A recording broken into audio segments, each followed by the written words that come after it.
Hi ಎಲ್ಲರಿಗೂ ನಮಸ್ಕಾರ. Welcome back to my channel. ನಾನಿವತ್ತು ರೊಟ್ಟಿ ಮತ್ತು ಚಪಾತಿಗೆ ಒಳ್ಳೆ ಕಾಂಬಿನೇಷನ್ ಆಗಿರೋ ಮಸಾಲಾ ಬೀನ್ಸ್ ಪಲ್ಯನ ತೋರಿಸ್ತಾ ಇದ್ದೀನಿ. ಹೇಗೆ ಮಾಡೋದು ನೋಡೋಣ ಬನ್ನಿ. ನಾನಿಲ್ಲಿ ಅರ್ಧ kg ಬೀನ್ಸ್ನ ತೊಗೊಂಡು ಸಣ್ಣದಾಗಿ ಹೆಚ್ಚಿ ತೊಳೆದಿಟ್ಕೊಂಡಿದ್ದೀನಿ. ಅದನ್ನು ಒಂದು ಕುಕ್ಕರ್ಗೆ ಸೇರಿಸ್ಕೊತಾ ಇದ್ದೀನಿ.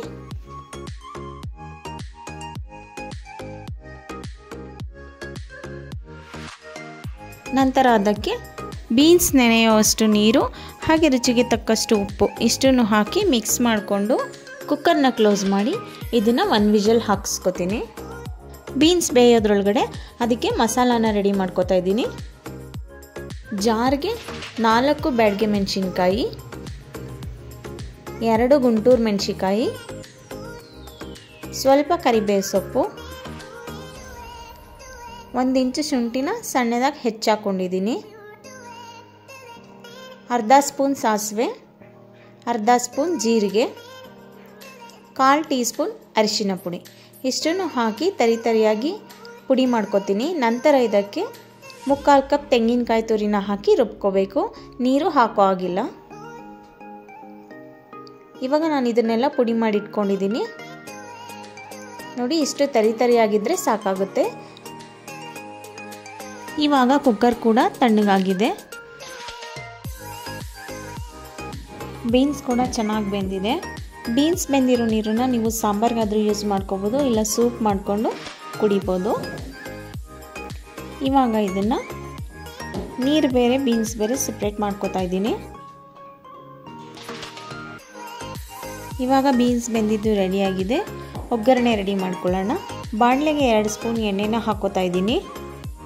ಎಣ್ಣೆ ಕಾದ ನಂತರ ಅರ್ಧ ಸ್ಪೂನ್ ಸಾಸಿವೆ, 2 ಸ್ಪೂನ್ ಕಡಲೆಬೇಳೆನ ಹಾಕಿ ಸ್ವಲ್ಪ ಫ್ರೈ ಮಾಡ್ಕೋತಾ ಇದ್ದೀನಿ.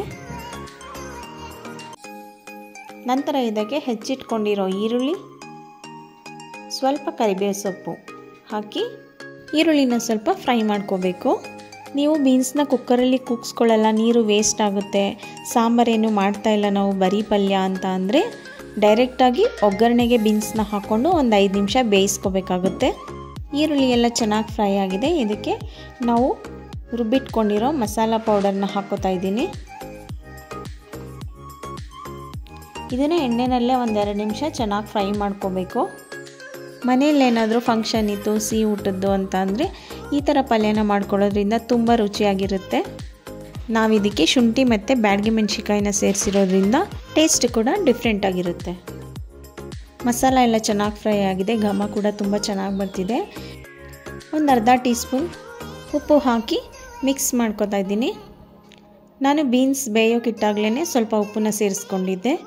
ಹಾಗಾಗಿ ಇವಾಗ ಮಸಾಲೆಗೋಸ್ಕರ ಸ್ವಲ್ಪ ಉಪ್ಪನ್ನ ಸೇರಿಸಿದ್ದೀನಿ. ಇದನ್ನು ಚೆನ್ನಾಗಿ ಮಿಕ್ಸ್ ಮಾಡಿಕೊಂಡು ನಾವು ಬೇಯಿಸಿಟ್ಕೊಂಡಿರೋ ಬೀನ್ಸ್ನ ಸೇರಿಸ್ಕೊತಾ ಇದ್ದೀನಿ.